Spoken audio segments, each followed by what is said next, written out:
Mais d'abord, quand on parle d'un second souffle, on peut faire un second souffle en faisant une toute petite pause et en redynamisant les choses. Il n'est pas dit que pour avoir un second souffle, c'est qu'il faut faire table rase. Ça, c'est la première chose. Et on a bien parlé d'un réaménagement et non pas d'un tout nouveau gouvernement, sinon je ne serais pas là. Donc,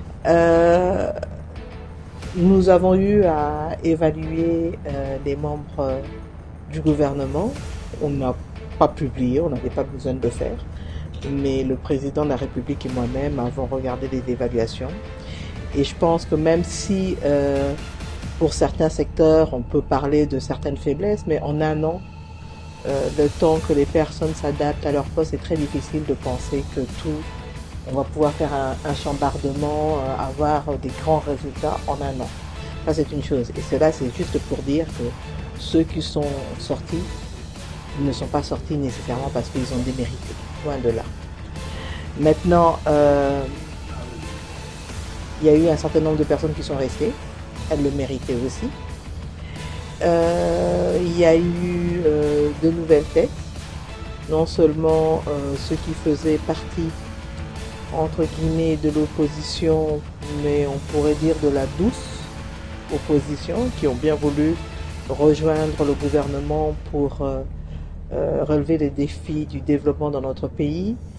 Mais ce que nous avons fait, c'est de nous assurer que tous les regroupements politiques de la majorité étaient représentés et aussi assurer que nous avons au moins un ministre de chaque province, hein, ou représentant de la province. Ça, pour Kinshasa en tout cas, ce sont au moins des élus de Kinshasa, mais sinon on a au moins un élu de chaque province.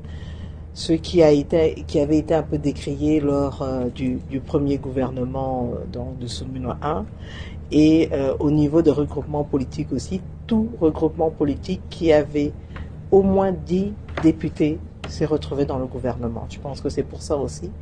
Nous avons respecté ce que dit la Constitution, et je pense que c'est pour ça qu'il n'y a pas eu trop de bruit du côté des partis politiques cette fois-ci.